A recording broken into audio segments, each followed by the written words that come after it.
Bonsoir et bienvenue pour ce nouvel épisode de Bric-à-brac d'idées. Je me présente pour ceux qui ne me connaissent pas. Je suis Frédéric Ranganayagui et je suis le meilleur coach professionnel. Ce soir au programme, aucun programme, nous allons voir qu'est-ce qu'il y a dans ma caboche, dans ma tête, et nous allons parler d'un texte que j'ai découvert voire redécouvert cette semaine, qui est un texte de Victor Hugo. Peut-être que ce soir, nous aurons des personnes qui viendront dans le live. Et je rappelle que si vous êtes disponible et que vous souhaitez intervenir en direct et monter dans le live, c'est tout à fait possible. Pour ce faire, il y a un commentaire épinglé. Vous cliquez sur le lien. Le mot de passe est 1, 2, 3, 4. Et vous allez arriver sur une plateforme qui vous demandera votre prénom. Tout d'abord, le mot de passe, 1, 2, 3, 4. Ensuite, votre prénom. Vérifiez que votre caméra et paramètres de micro sont bien activés. Et ce sont bien ceux que vous utilisez. Que vous soyez sur téléphone ou que vous soyez sur ordinateur ou iPad, cela fonctionne correctement. Alors, venez prendre la parole avec moi et je vous accueillerai avec plaisir. Alors, commençons directement. Je vous parlais tout à l'heure du programme. Euh, Si jamais quelqu'un vient, je saurai, j'entendrai parce que je suis connecté sur la plateforme. Alors, revenons à nos moutons. C'est un texte que j'aime beaucoup, notamment par ce qu'il dit, par ce qu'il décrit. Et je pense sincèrement que c'est toujours d'actualité. Cela ne veut pas dire, on va le voir après, cela ne veut pas dire que tous les problèmes du monde sont dus à ça, ou la violence, la méchanceté, les criminels sont dus à ces éléments-là, mais ce qu'il décrit peut être des éléments qui améliorent et qui pourraient diminuer les victimes de, de ne et là je fais un lien avec, C.H. Boimard qui est l'empêchement de penser. Et pour moi, Victor Hugo a été vraiment précurseur, c'était vraiment quelqu'un d'intéressant dans cette idée-là. En tout cas, au-delà de la personne, c'est ce texte qu'on va lire ensemble, il retraduit vraiment une pensée intéressante de ce que lui percevait dans sa société où il vivait et je trouve ça très impressionnant. Je suis émerveillé de dire qu'un homme a pu penser cela et que cette pensée, ces idées sont toujours d'actualité. C'est un texte qui a été paru en 1881 dans le recueil Les 4 vents de l'esprit, que vous pouvez retrouver sur internet ou même en librairie ou la façon dont vous voulez. Et nous allons le lire ensemble à haute voix et ensuite si vous souhaitez intervenir pour en échanger avec moi, vous êtes le bienvenu. Alors, chaque enfant qu'on enseigne est un homme qu'on gagne. 90 voleurs sur 100 qui sont au bagne ne sont jamais allés à l'école une fois et ne savent pas lire et signent d'une croix. C'est dans cette ombre-là qu'ils ont trouvé le crime. L'ignorance et la nuit qui commence l'abîme.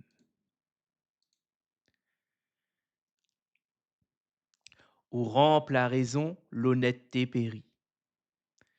Dieu, le premier auteur de tout ce qu'on écrit, a mis sur cette terre où les hommes sont ivres les ailes des esprits dans les pages des livres.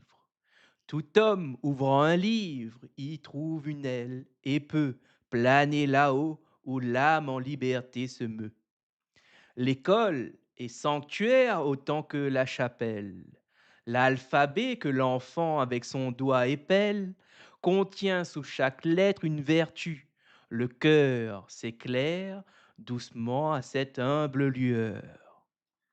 Donc au petit enfant donnez le petit livre, marchez la lampe en main pour qu'il puisse vous suivre.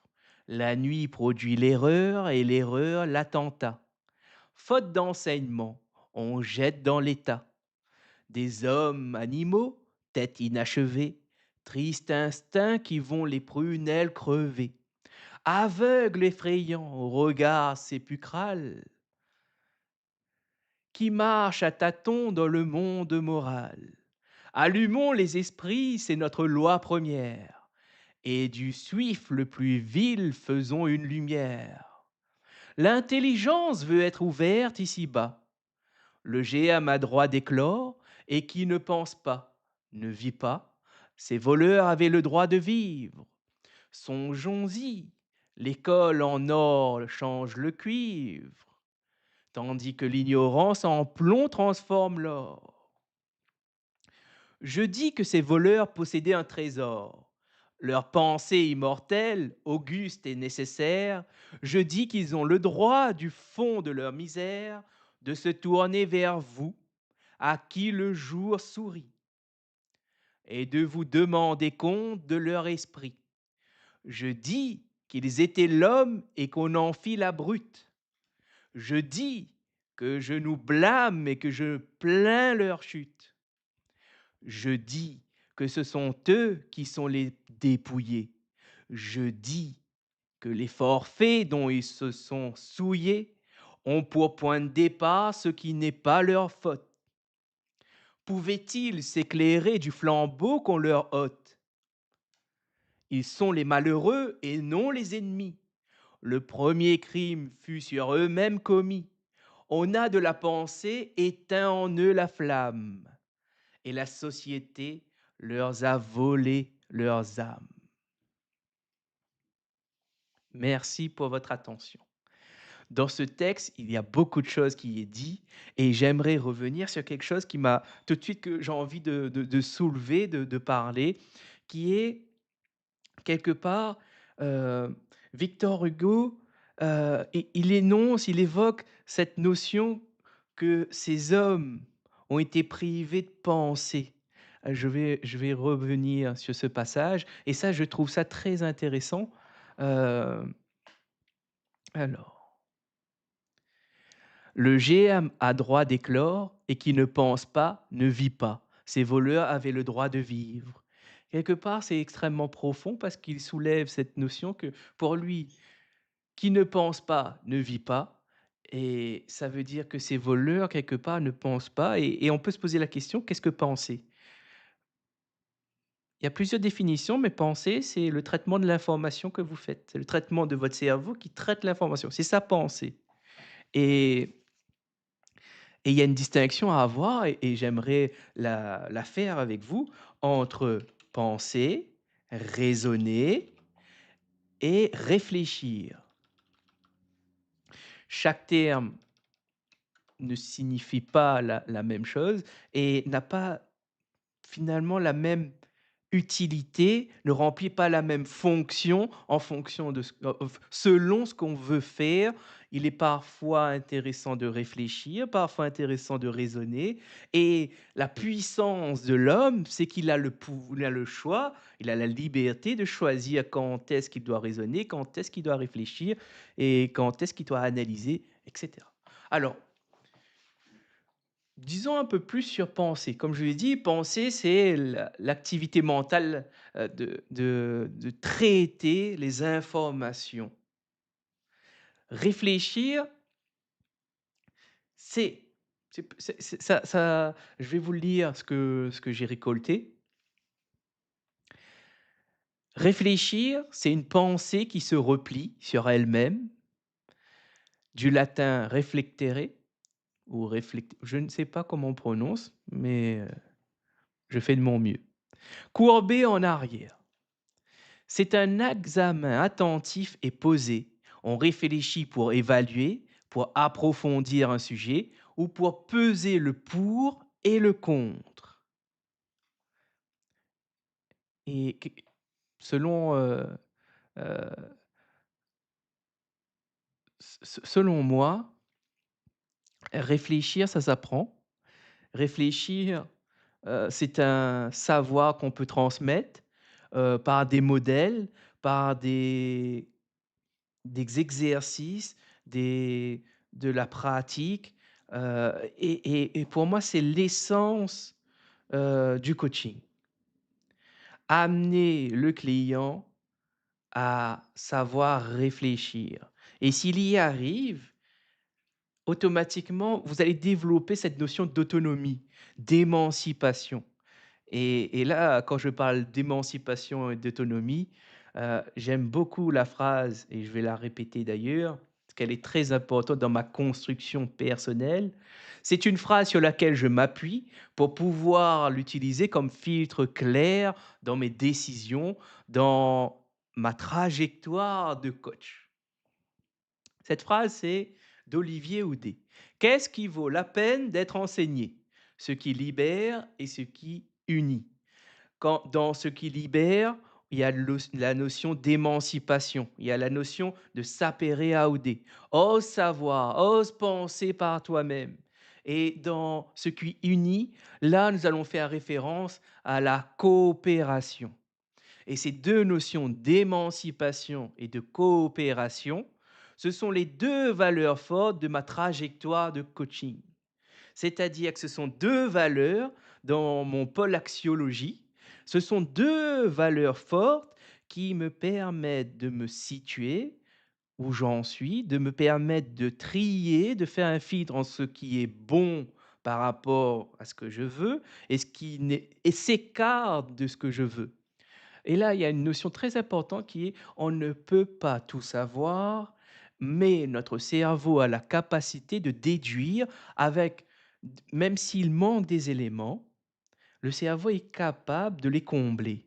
Et ce sont des biais qui nous permettent de survivre, qui nous permettent d'avancer, de pouvoir prendre des décisions de manière plus, heu, rapide, instantanée, et de pouvoir gérer l'ensemble du flux d'informations qui nous arrive et que nous ne pourrions avoir assez de temps pour les traiter si nous n'avions pas ces filtres, alors nous serions comme tétanisés, bloqués.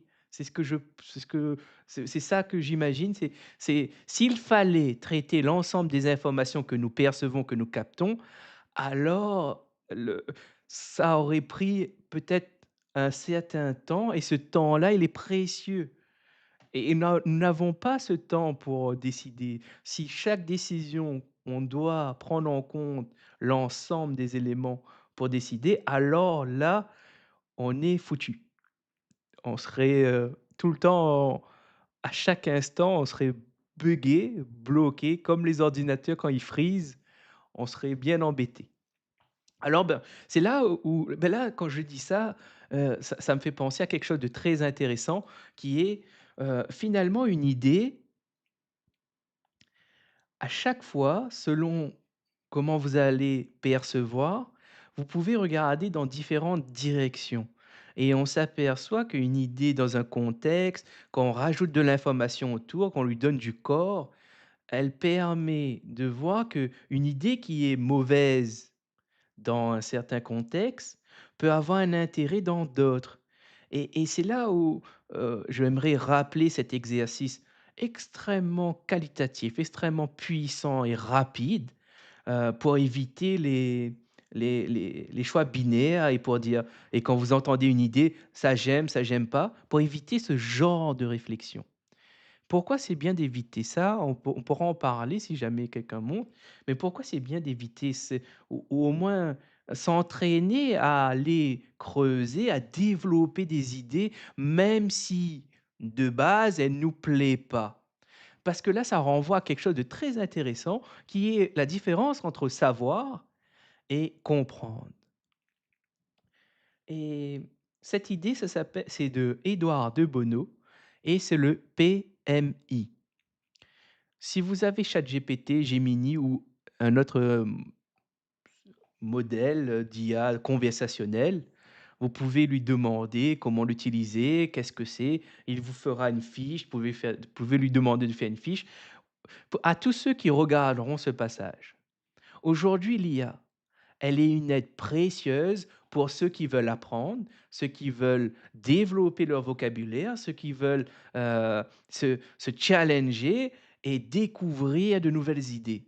C'est vraiment un outil précieux. Ceux qui passent à côté de l'IA passent à côté de quelque chose, d'une aide précieuse dans l'apprentissage, que ce soit d'une langue, que ce soit de découverte d'idées, de façon de penser. C'est vraiment c'est un cadeau qui est accessible, qui est gratuit aujourd'hui, enfin «gratuit» entre guillemets, mais qui est accessible.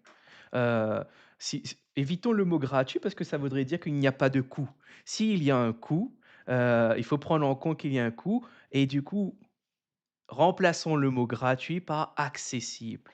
Si vous n'avez pas accès chez vous, vous pouvez aller à la bibliothèque, vous pouvez aller à la médiathèque de votre ville, vous pouvez utiliser sur votre téléphone, heu, vous avez une accessibilité plus grande et ça offre aussi de nombreuses possibilités. Oui, revenons, on avait défini le mot réfléchir. Maintenant, on va aller passer au mot raisonner et raisonner, je vais vous lire la définition que j'ai trouvée. C'est la forme de pensée la plus logique et structurée. Raisonner consiste à enchaîner des propositions, des arguments, selon des règles logiques pour arriver à une conclusion ou une démonstration. Construire une preuve ou une suite logique.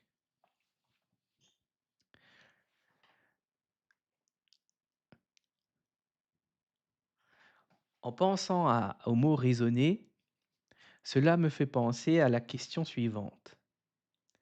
Quels sont mes outils ou méthodologies pour raisonner?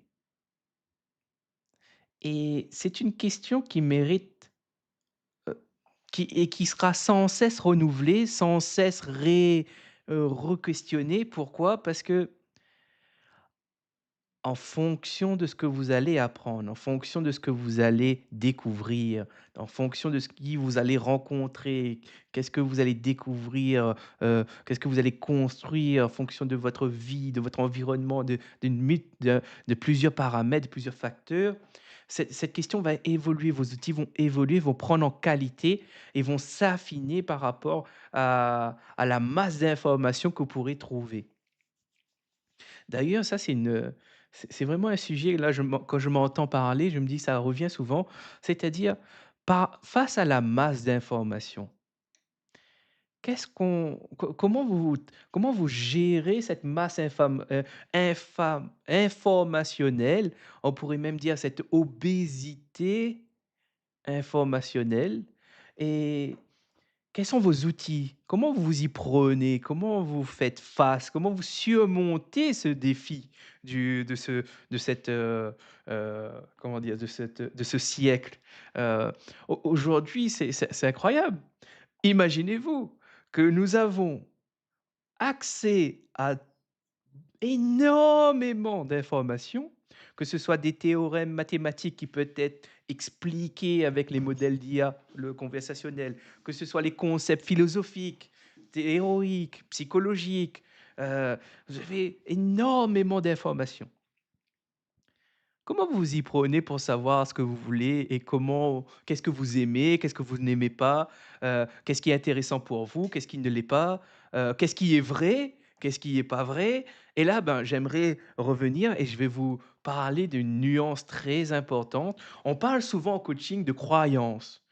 Qu'est-ce qu'une croyance? Ben, je vais vous le dire tout de suite, une croyance, c'est une idée tenue pour vraie, sans preuve objective. Et là, il y a tout un pan de la littérature, de l'héritage culturel et intellectuel de l'humanité, pas juste, de quelques hommes, mais d'un ensemble de personnes, d'un ensemble de personnages, de grands hommes et de femmes et de jeunes, de moins jeunes qui ont contribué, qui ont laissé une trace et c'est l'accumulation de ces traces qui sont parvenus aujourd'hui et nous permettent de pouvoir aller plus loin qu'eux, aller dépasser ce qu'ils ont découvert, ce qu'ils ont modélisé, qu'ils ont euh, cristallisé dans des écrits pour nous permettre de poursuivre leurs œuvres, pour permettre, cette, transmission et ce dépassement. Et ça, c'est fort, ça, c'est incroyable. Et quand je pense à ça, je suis reconnaissant de ne pas avoir à réinventer tout ce que je sais déjà, tout ce que j'ai découvert, tout ce que j'ai appris, que ce soit à l'école, qui est un lieu exceptionnel, et on pourra en parler aussi. Qu'est-ce que l'école finalement? Bah, profitons-en. Bah, d'abord, moi, ce que j'ai découvert, c'est que l'école, c'est avant tout, ça a une fonction sociale. C'est pour garder les enfants pendant que les parents travaillent. Ça a une fonction sociale mais pas que. Alors, hem,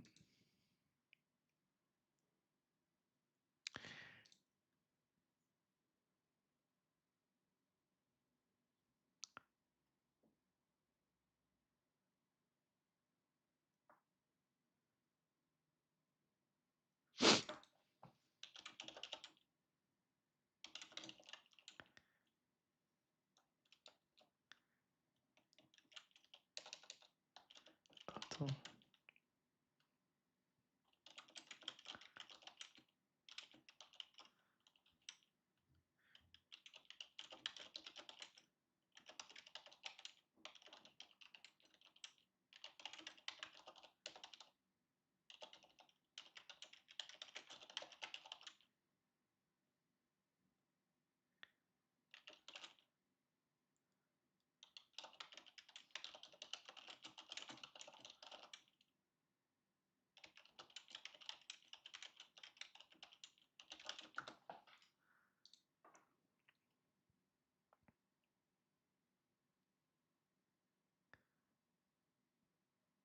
OK.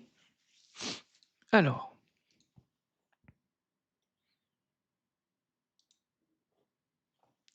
ma question, c'était avant de partir sur l'école, c'était sur qu'est-ce qu'une croyance? Et je vous l'avais défini et j'aimerais aussi, ben oui, quand je parle de croyance, je parle, ben, en fait, une idée, quelque part, si on regarde, une idée, ben, comment vous vous y prenez concrètement pour savoir que cette idée, je peux faire confiance, cette idée, je ne peux pas faire confiance? Quelles sont les preuves épistémiques ou bien quels sont les éléments que vous allez utiliser, vous, pour faire confiance ou ne pas faire confiance, accorder du crédit ou ne pas accorder du crédit, donner de la légitimité, ne pas donner de la légitimité.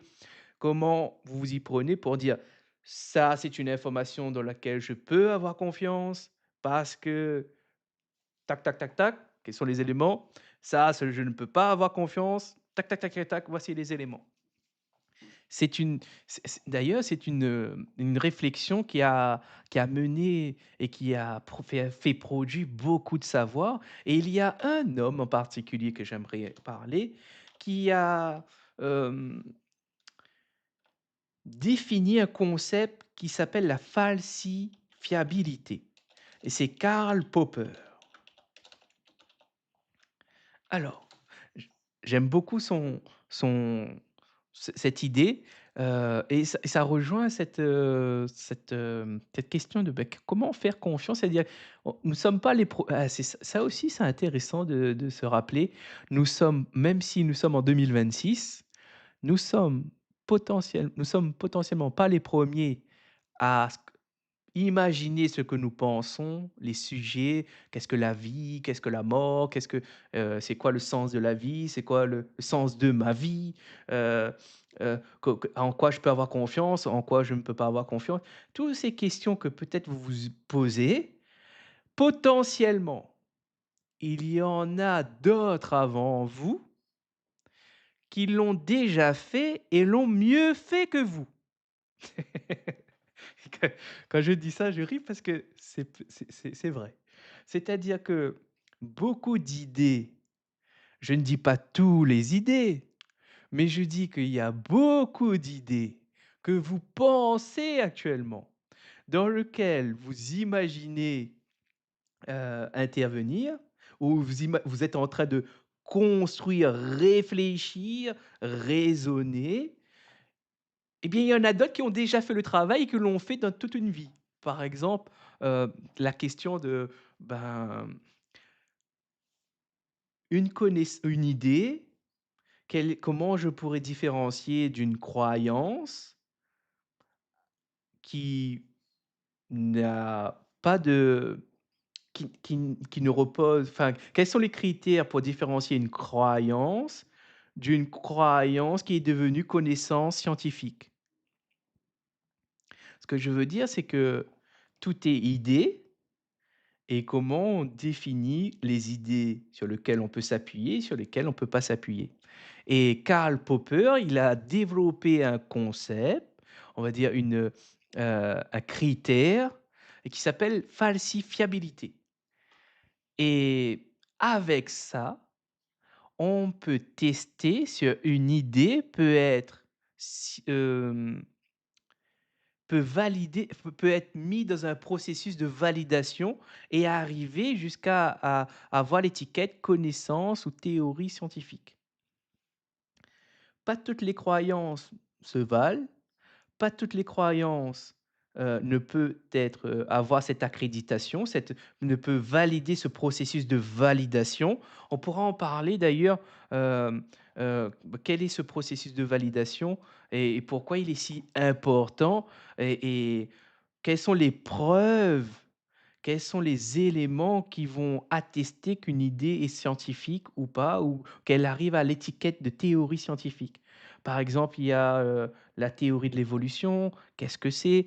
Je ne suis pas expert, mais ce qui est intéressant, c'est d'en parler et si ça vous intéresse aussi, de vous questionner par curiosité, bah, comment elle a arrivé, comment ce sujet est arrivé comme, une théorie scientifique et pourquoi on on on a défini une échelle pour valider pour qu'une idée rentre dans une sorte d'échelle, d'escalier et selon si elle passe ou pas, on va lui changer d'étiquette et on va lui donner une qualité, une certaine, fiabilité et ce qui est intéressant aussi dans la science, ce que j'ai appris, c'est que une idée qui est vraie aujourd'hui peut être fausse demain.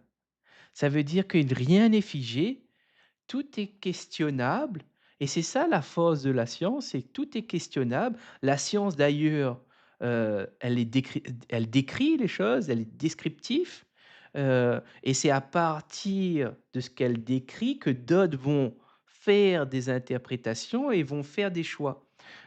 Et ça revient aussi dans cette question de mon métier. En tant que coach, je ne sais pas tout. Je n'ai pas tout inventé, je n'inventerai pas tout, je ne connaîtrai pas tout.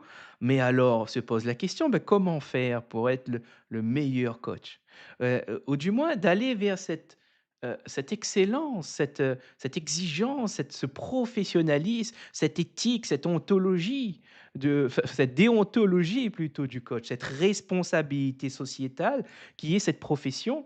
On Même si je n'ai pas de patients, j'ai des clients, eh bien, il y a des clients qui sont clairement des patients et qui devraient être des patients pour des médecins et c'est notre responsabilité de les réorienter, de les recommander un médecin, un spécialiste pour traiter leurs problématiques et ça, c'est une responsabilité, ça fait partie de l'éthique du coach. Hem, Autre chose que j'aimerais, souligner, c'est que finalement, dans l'ensemble des idées qui existent, c'est important de faire son choix sur les idées sur lesquelles on veut s'appuyer. Et pour ce faire, c'est pas, n'est pas une question facile.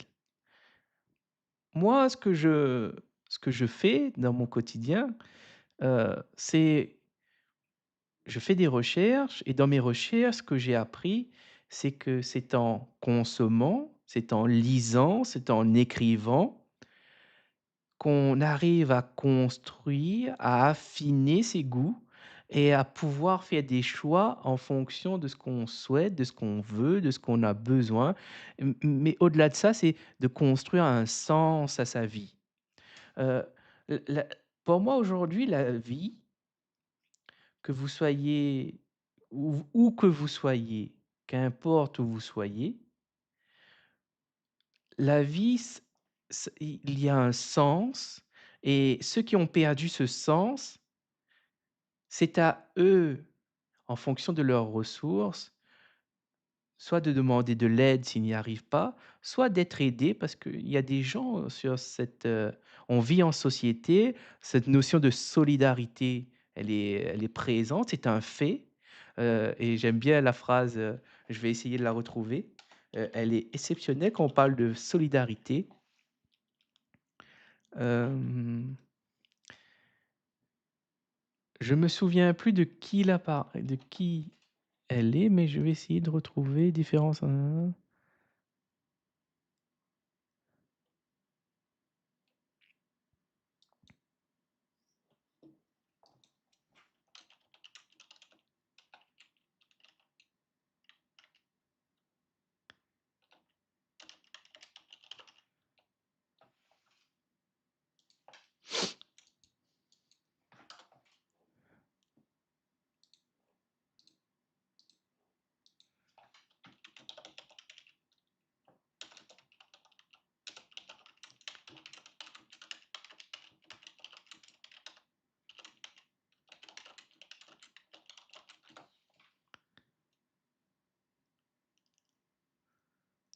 Mmh mh.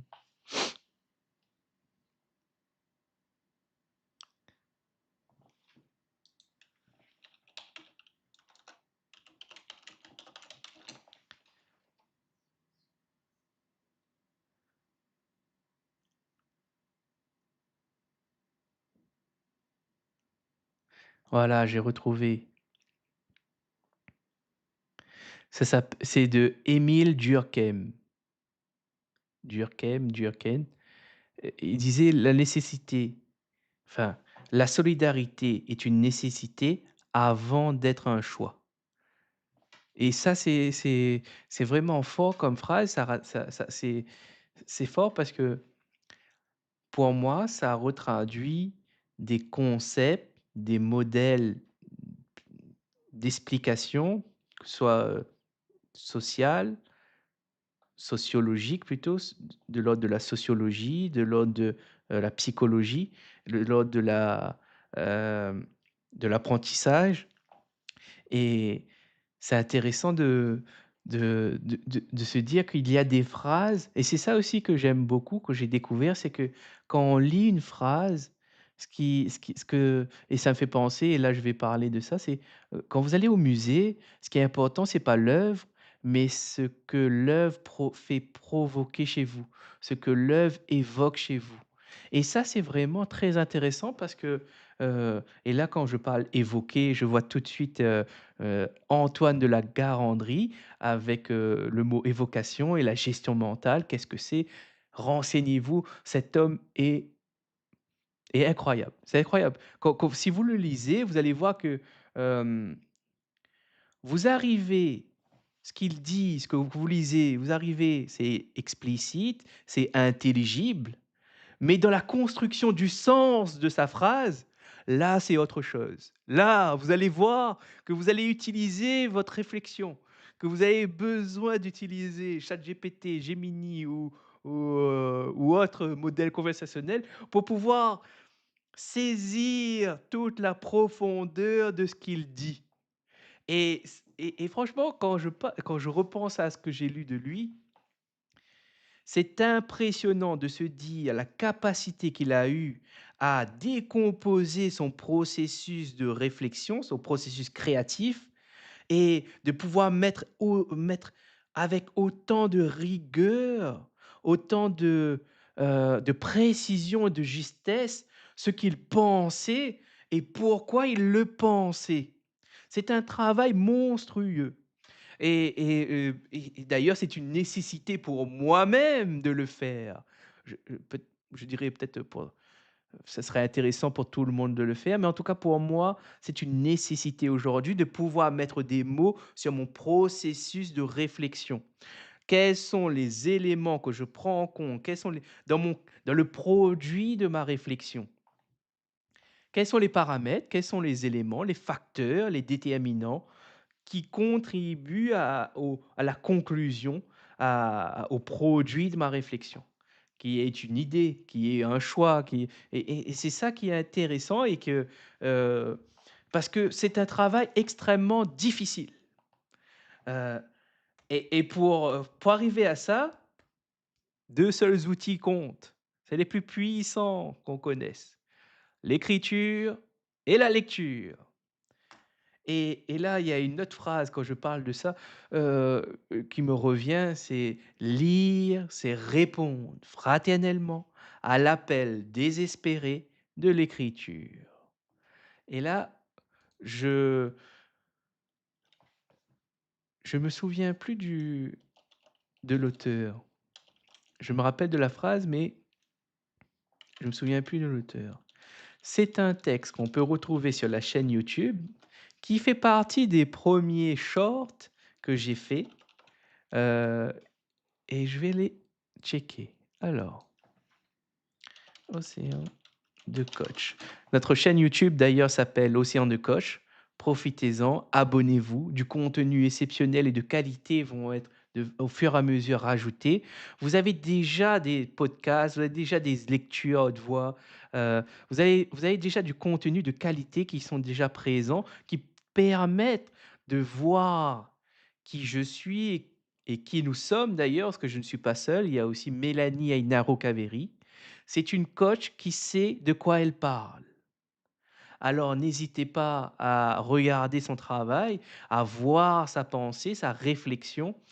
Vous ne serez pas déçus. Vous apprendrez sûrement quelque chose. C'est la promesse que je vous fais. Et si vous n'apprenez pas, vous allez découvrir quelque chose. Hem, alors, si on regarde short.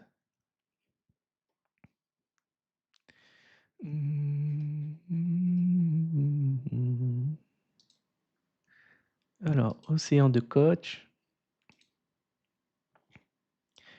L'exercice en live est aussi intéressant parce qu'on se rend compte que je me rends compte qu'une partie de notre cerveau est attachée à analyser et sous la tension et sous une pression, et ce qui fait que nous n'avons pas l'ensemble de l'espace cognitif de notre mémoire de travail, par exemple, pour pouvoir aller chercher et ramener de l'information de notre mémoire à long terme, et de notre mémoire à long terme plutôt. Et c'est intéressant de se dire que finalement, quand on fait un exercice de live comme ceci, on a toujours cette pression de l'autre, du regard de l'autre, d'être entendu, de ce qu'on dit. Et c'est intéressant de faire cet exercice. Pourquoi? Parce qu'il y a une forme d'habituation qui va être faite, et petit à petit, on va petit à petit prendre confiance, voir qu'il n'y a pas de danger, qu'on est en sécurité, et on va devenir de plus en plus à l'aise. Et on peut le remarquer d'ailleurs, avec les personnes qui sont connues aujourd'hui, les grands influenceurs, les grands youtubeurs. Si vous regardez comment ils ont commencé et comment ils sont aujourd'hui, vous voyez cette progression, et c'est ça qui est intéressant, c'est à force de faire. Ah ben là, quand je parle de ça, je retrouve d'abord le la la phrase, l'auteur de qui dit ça. Alors,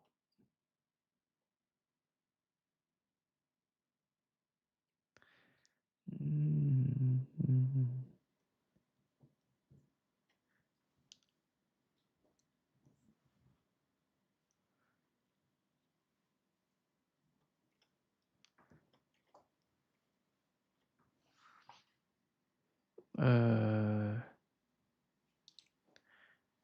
lire, c'est lire, c'est répondre fraternellement à l'appel désespéré de l'écriture. Qui dit ça? Je m'en souviens plus. Mmh. Ah, je sais comment retrouver. Hem,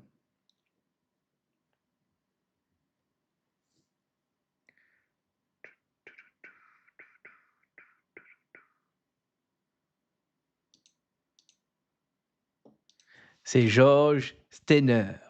Lire, c'est répondre fraternellement à l'appel désespéré de l'écriture. George Steiner. Voilà, je l'ai retrouvé. Maintenant, une autre phrase exceptionnelle que j'aimerais partager ce soir. Ce soir, vous êtes gâtés pour ceux qui écouteront ce live ou qui regarderont ce live, parce que je vous partage des pépites, des idées fortes, des idées intéressantes que j'ai découvertes et dont j'en suis fier. D'ailleurs, c'est Antoine de la Garandrie qui fait la distinction entre un découvreur et un inventeur. Le découvreur, c'est celui qui découvre quelque chose qui existait avant même sa découverte.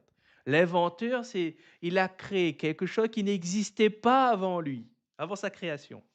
Et moi, je suis un découvreur d'informations pépites intéressantes pour l'avancée, la curiosité, l'apprentissage, se remettre dans un processus de progression, se dépasser, avoir la capacité de s'ouvrir aux autres, avoir la capacité de s'exprimer, de bien communiquer, de mieux communiquer, heu, de communiquer tout court, d'améliorer ses compétences. Là-dessus, je suis un excellent découvreur et un excellent inventeur par les concepts, les sites, des concepts pédagogiques que j'invente, que ce soit avec l'outil du gribouille, que ce soit avec le podcast au fil de l'idée. Pareil, le bric-à-brac d'idées, c'est une conception de moi-même pour me permettre de me dépasser, d'avoir la possibilité de m'ouvrir aux autres, de contribuer au monde et d'accéder à une liberté éclairé par le savoir. Et ça, c'est beau, ça, c'est fort à entendre. C'est des outils qui nourrissent, c'est des outils qui renforcent. Et c'est des outils qui libèrent et qui amènent vers la coopération et l'émancipation. Euh, je suis au début de mes travaux, de mes recherches. J'ai des briques aujourd'hui et quand j'aurai façonné l'ensemble pour construire une une bâtisse, ça sera incroyable. Ça sera vraiment véritablement, hem, incroyable. Je me rends compte à quel point ce que je dis, ce que je pense est intéressant et peut apporter au monde, peut apporter à des personnes qui n'osent pas, peut apporter à des personnes qui sont pas bien, parce qu'elles ne savent pas certaines choses qui sont essentielles pour avancer dans la vie, notamment les contraintes d'apprentissage. Qu'est-ce que l'apprentissage? Qu'est-ce que sont les contraintes? Quels sont les piliers de l'apprentissage? Et là, quelques noms. Si vous voulez aller regarder, chercher, C.H. Boimard, vous avez André Tricot, vous avez Stanislas Dehaene, je ne suis pas sûr comment on prononce son nom, mais voilà, vous avez quelques figures qui sont là aujourd'hui, qui portent des idées, qui amènent de la connaissance, qui amènent des idées qui permettent de se forger, de mieux appréhender son environnement, de mieux comprendre son environnement et d'avoir un cap clair vers lequel avancer. Et si jamais ça ne suffit pas, vous me contactez, je vous aiderai. Si je ne peux pas vous aider, je connaîtrai certainement quelqu'un qui pourra le faire et qui réglera votre problématique. Alors, d'ailleurs, quand on parle d'apprentissage, il est important de donner une phrase qui montre à quel point l'apprentissage est difficile. Apprendre, c'est vraiment difficile et l'erreur fait partie de l'apprentissage. D'ailleurs, c'est un des piliers on pourrait même dire, c'est un des piliers de l'apprentissage. Pour apprendre, il faut faire erreur. Et quelque part, est-ce qu'on n'est pas obligé de faire des erreurs pour apprendre? C'est une question qui mérite d'être posée. Les réponses, c'est à vous de chercher. Euh, Apprendre, c'est difficile. Apprendre, c'est faire quelque chose qu'on ne sait pas faire pour pouvoir le faire. Avant de le sa avant de savoir le faire, il faut apprendre à le faire et pour apprendre à le faire, il faut le faire sans savoir le faire. Philippe Mérieux. Je vais reprendre parce que j'ai hésité et je terminerai, le live sur ça. Apprendre, c'est difficile. Apprendre, c'est faire quelque chose qu'on ne sait pas faire pour pouvoir le faire.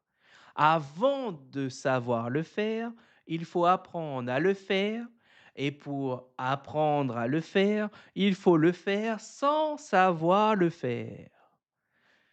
Vous vous rendez bien compte que c'est pas évident. D'ailleurs, connaître ça, c'est important et connaître qu'est-ce que l'apprentissage et là, je vais vous donner la définition, une définition de l'apprentissage que moi, je me reconnais dedans et et que je trouve intéressante. Enfin, elle est de Richard Meyer. L'apprentissage est un changement relativement permanent des connaissances ou du comportement d'une personne dû à l'expérience. Et là, il y a 2 mots qui est important. Il y a 3 mots. Il y a changement, il y a connaissance et comportement. Bah, 4 mots. Expérience aussi, très important. 4 mots. Dans cette définition, il y a 4 mots qui est important d'entendre et de comprendre. Il y a changement, il y a connaissance, comportement et expérience. Et là, quand au-delà de ce qu'on sait, au-delà de ce que je sais, quand on voit cette définition de Richard Meyer, on on se rend compte de ce qu'il faut pour changer. On se rend compte qu'est-ce qu'il faut aller modifier pour changer. Qu'est-ce qu'il faut toucher pour changer et comment faire pour changer. C'est de cette définition, si vous vous posez la question: «Qu'est-ce qui fera changer ma situation actuelle? Qu'est-ce qui fera que je trouve des solutions face à mes contraintes, à mes problématiques?» Eh bien, cette définition, elle y répond de manière peut-être implicite mais pour moi, elle est explicite. Si vous voulez changer les choses, changez vos connaissances, agissez sur votre connaissance, agissez sur vos comportements, agissez sur et comment vous pouvez agir sur vos connaissances, comment vous pouvez agir sur vos comportements? Bah, si vous ne savez pas, eh bien, allez chercher et et il y a un mot important, c'est dû à l'expérience. Et ça, c'est pour moi, cette définition est la clé de toute problématique et la clé de tout questionnement. Comment on résout un problème? Comment on s'y prend pour résoudre de manière générale? Comment on s'y prend pour résoudre un problème? Et chaque mot que j'ai cité, les 4 mots que j'ai cités, renvoient à un ensemble de questions, à un ensemble de paramètres, un ensemble de savoirs, de recherches et bien sûr, pas tout est fait, mais nous avons déjà des choses qui existent. Par exemple, bah, qu'est-ce qu'une connaissance? Comment on la définit? Comment, on juge? Ça revient aux questions de départ, du début. Comment on sait qu'une connaissance est intéressante? Comment on sait une connaissance, elle est scientifique ou pas? Voilà, il y a plein de notions qui restent à découvrir. Moi-même, je ne sais pas. Je ne sais pas tout. Je découvre, je fais avec ce que j'ai, mais avec ce que j'ai, ça me permet d'aller encore plus loin de ce que j'ai, parce que j'ai envie de découvrir plus. Il y a cette notion de curiosité épistémique, enfin, ces émotions épistémiques qui rentrent en jeu. La notion d'apprentissage est la clé du coaching, est la clé de tout processus de changement. Apprentissage, c'est la clé de tout. C'est vraiment la base de tout et si vous comprenez ça, alors vous comprendrez comment vous y prendre pour changer et si vous n'arrivez pas à le faire seul, faites-vous aider. Vous n'avez personne autour de vous, regardez, lisez des livres sur votre problématique. D'autres personnes ont vécu ce que vous vivez sûrement. Potentiellement, ce serait le cas. Vous avez du mal avec la communication, il y a des livres sur la communication. Vous avez du mal avec, le, je sais pas, l'apprentissage, il y a des livres sur l'apprentissage. Vous avez du mal avec les mathématiques, il y en a. Vous avez du mal dans votre entreprise, vous n'êtes pas à l'aise à l'oral, vous n'êtes pas à l'aise avec votre boss, vous n'êtes pas à l'aise dans, vos compétences relationnelles. Il y a des ouvrages dessus. Ne lisez pas qu'un seul, regardez plusieurs. Vous n'êtes pas obligé de tout lire. Vous pouvez utiliser l'IA pour rechercher les idées, lui dire: «Donne-moi des idées sur telle thématique, donne-moi des idées» et en fait, l'IA ne va pas vous dire quoi faire, mais elle va nourrir vos connaissances, vos représentations et si vous nourrissez vos vos connaissances, alors ça va vous donner de nouveaux comportements à tester et vous allez le mettre en œuvre et du coup, on revient à l'apprentissage, on revient à cette définition. Vous allez le mettre en œuvre, vous allez avoir de l'information de retour, du feedback et là, nous allons voir que ce feedback, ou rétroaction ou peu importe, le feedback, elle a juste un but, c'est vous apporter de l'information et de cette information et ça ce mot feedback ou ce retour, d'information, c'est un des piliers de l'apprentissage et ça, c'est fort de se dire, heu, comment on fait un feedback? Certains vous donneront des modèles pour le faire, heu, vous pouvez vous en inspirer, vous pouvez vous, prendre connaissance, mais gardez à l'idée qu'un feedback, ce qui est important, c'est qu'il soit sincère et honnête. Mais, peu importe où vous en êtes, si vous percevez quelque chose et que vous dites que c'est important que la personne entende votre perception, faites-le comme vous voulez.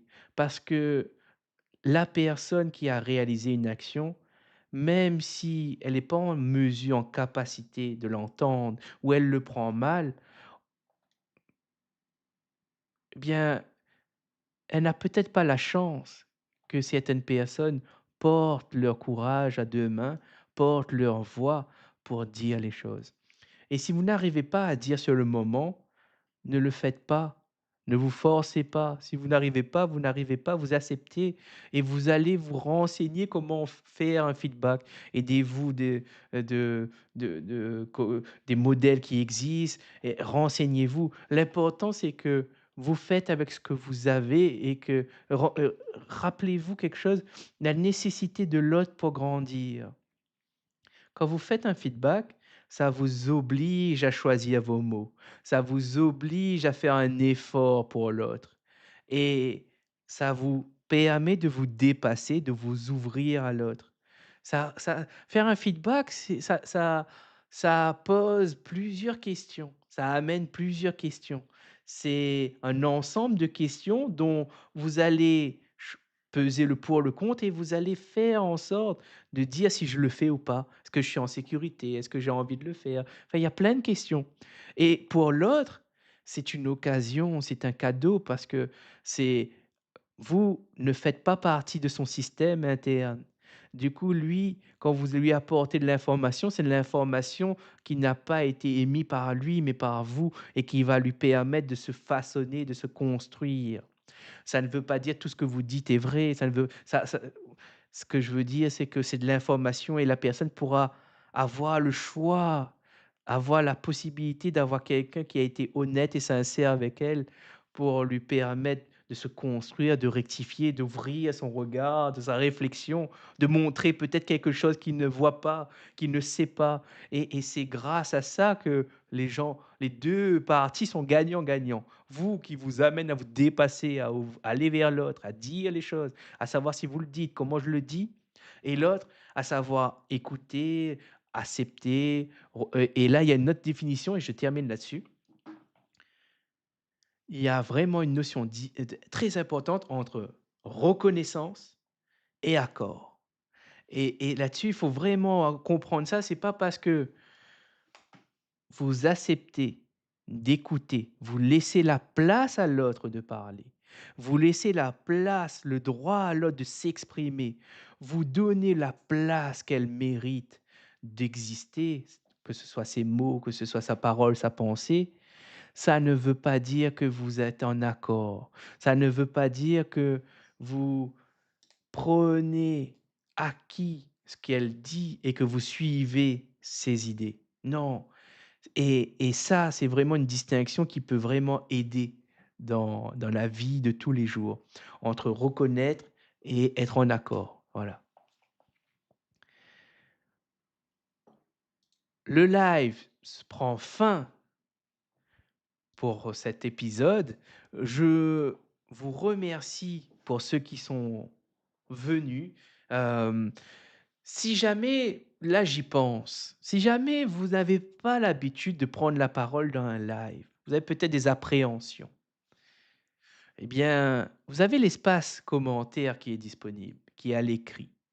Si vous voulez vraiment dire quelque chose par rapport à ce que je dis, rappelez-vous que vous avez le droit de vous exprimer et que moi je vous offre la possibilité de le faire. Quelque chose de très important, rappelez le concept. Le concept du live est vraiment dédié à parler sans réfléchir, mais sans calculer de manière spontanée. Moi, c'est un exercice exutoire. C'est un exercice pour dépasser, pour me mettre dans un processus de progression, d'aller plus loin de ce que je sais, de ce que je sais faire et de prendre conscience que c'est un exercice d'habituation. En tant que coach professionnel, j'aurai le devoir de montrer à d'autres et ouvrir la voie de comment passer de quelqu'un de réservé, qui a de l'appréhension, qui n'est pas à l'aise à s'exprimer, qui a du mal à communiquer, à une personne qui se sent plus confiant, qui se sent en sécurité, qui ose dire, qui ose faire, même si ce qu'elle dit et ce qu'elle fait n'est pas, hem, intéressant sur le coup et ou même, heu, n'est pas vrai ou n'est pas, utile. C'est pas important, parce que ce qui est important, c'est savoir qu'est-ce qu'on fait et pourquoi on le fait. Et ça, c'est vraiment très important de savoir quand on fait quelque chose, pourquoi on le fait et qu'est-ce qu'on attend en le faisant. Parce que sinon, si quelqu'un vient ensuite et vous parle et vous dit, bah, par exemple: «Beh, pourquoi tu dis ça? C'est faux. Moi, je ne suis pas d'accord, mais pourquoi?» Eh bien, elle vous remet en question et si vous n'êtes pas à l'aise, vous allez être déstabilisé. Et c'est là où le coach est une mission intéressante. Pourquoi? Parce que le coach, son rôle à lui, quand vous avez une problématique, c'est de concevoir des situations dans lesquelles il va vous mettre à réfléchir. Il va vous mettre à rechercher, à penser. Et là, c'est là la beauté. C'est là où on va dire c'est un art. Le coaching est un art. Pourquoi? Parce qu'il y a une difficulté. Comment faire exprimer des personnes qui n'ont pas envie de s'exprimer, qui n'osent pas s'exprimer? Ça, c'est vraiment difficile. C'est un art, c'est un métier et il y a tellement de personnes, de diversité qu'on aura sans jamais fait le tour de la question. Comment accompagner une personne? Et là, je regarde, je terminerai là-dessus. On poursuivra la semaine prochaine. D'ailleurs, j'annonce, tous les vendredis à 18 heures, je serai en live jusqu'à 1 heure. On va dire 1 heure. Si jamais il y aura des gens qui montent, je prolongerai et je serai ravi de pouvoir débattre, de pouvoir partager des idées et me confronter à l'autre pour grandir et faire grandir. Merci pour votre écoute. Je vous dis à vendredi prochain à la même heure avec Frédéric Ranganayagi, le meilleur coach professionnel. À bientôt.